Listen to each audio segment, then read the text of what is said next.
In 1961, a Swedish tank designer named Sven Berger submitted a proposal to the Swedish Army that challenged every principle of armored vehicle design developed over the previous 40 years. His proposal was to build a main battle tank with no turret. The gun would be fixed directly to the hull. There would be no traversing turret, no rotating mass of steel and mechanism, no separate crew compartment elevated above the hull line. The gun would be aimed by moving the entire vehicle. To traverse left, the driver would steer left. To elevate, the driver would operate a hydraulic suspension that raised the front of the vehicle, tilting the gun upward. To depress, the suspension lowered the front. The driver, the commander, and the gunner would all sit side by side in the hull, below the armor line, in the smallest possible crew compartment, beneath the lowest possible roof. The vehicle that resulted would be a meter lower than any conventional tank then in production. A target that was a meter lower than its opponent was geometrically and statistically significantly harder to hit.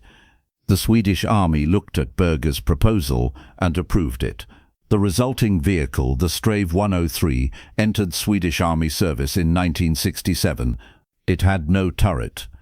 It was faster loading than any tank on Earth, and in NATO's most comprehensive comparative evaluation of tank designs, it outperformed the German Leopard 1, the British Chieftain, and the American M60 in the specific operational scenarios Sweden had designed it for.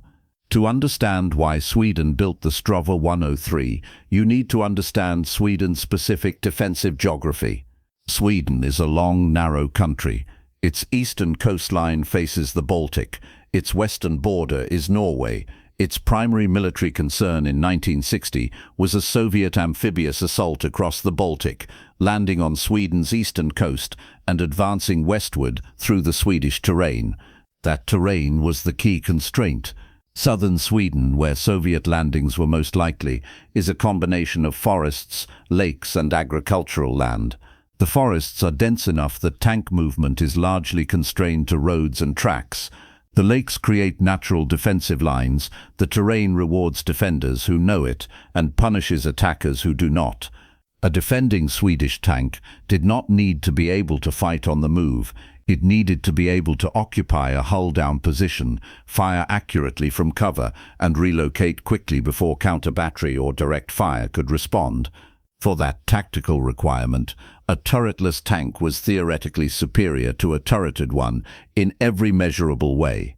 The fixed gun could be made more rigid than a turreted gun. More rigid meant more accurate. The absence of a turret ring eliminated the weakest point in conventional tank armor.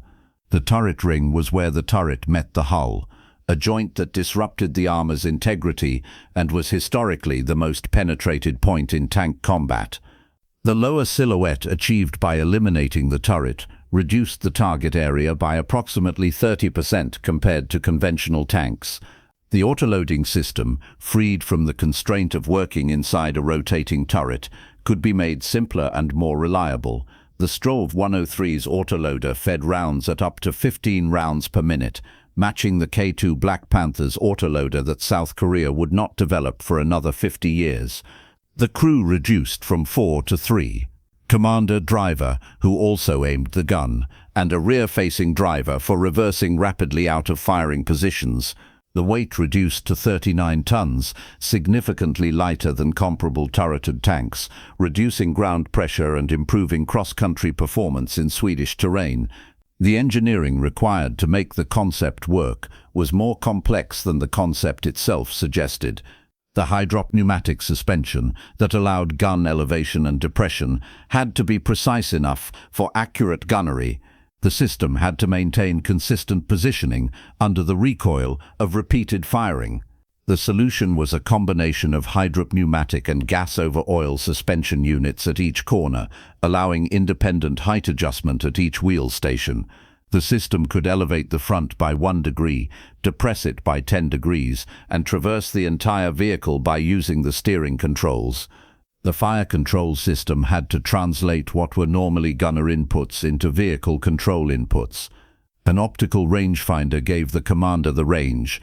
A ballistic computer computed the required gun elevation. The suspension adjusted automatically to place the gun on the computed elevation.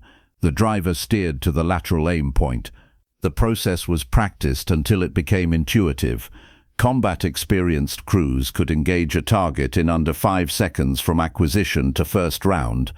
The gun itself was the Bofors L-74 105mm rifled cannon, a domestically manufactured weapon with a muzzle velocity higher than the L-7 gun used by most NATO tanks of the era. One additional capability distinguished the Strv 103 from any turreted tank. It carried a dozer blade.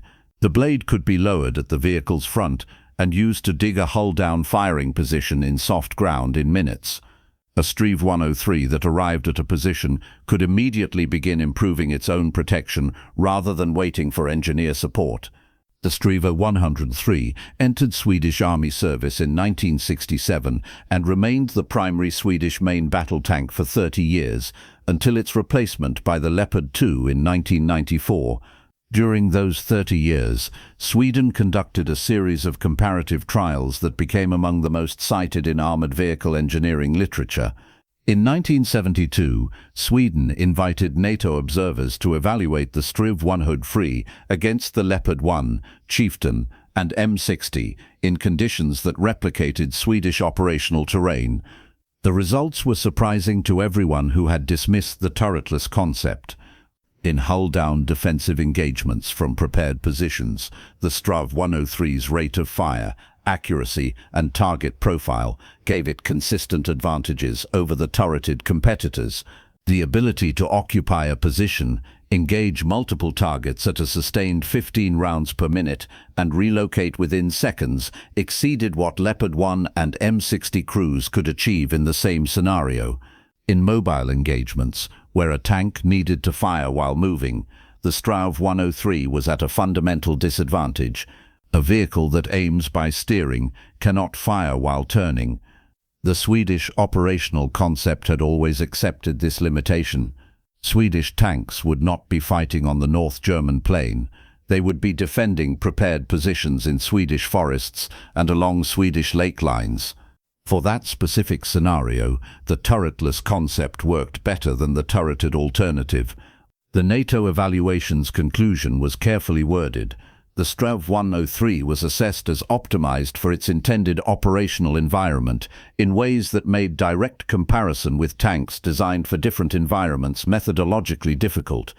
The translation was, within the terrain and tactical framework Sweden had designed it for, the Strv 103 was superior to what NATO was fielding. NATO continued building turreted tanks. Sweden continued operating the Strv 103 for another 22 years. The Strv 103 was never exported. Sweden, then as now, maintained strict arms export controls that limited military sales to nations that met Swedish criteria for democratic governance and conflict involvement. The vehicle's influence on armored vehicle design was primarily conceptual. The proof that an autoloader could match human loading rates under combat conditions contributed to every subsequent autoloader development program. The demonstration that very low silhouette tanks had survivability advantages in defensive scenarios influenced the design of the next generation of Swedish vehicles. The Strv 2000 program of the 1980s and early 1990s explored an advanced turreted design that incorporated low silhouette principles within a conventional turreted layout. The program was eventually cancelled when Sweden selected the Leopard 2 instead. The S-tank, as foreign observers universally called it, remains one of the most distinctive military vehicle designs ever produced. It sits in museums in Sweden and in several NATO countries that evaluated it during the Cold War. The crews who operated it for 30 years developed a tactical philosophy that was entirely Swedish, built on terrain knowledge and defensive preparation that no other army exactly replicated. In 1961, a Swedish engineer submitted a proposal that said the turret was unnecessary. He was not entirely right. He was not entirely wrong. For Sweden, in the specific terrain Sweden needed to defend, the tank with no turret was the right answer. The driver aimed the gun by steering. 15 rounds per minute. No turret, no equal in its intended environment.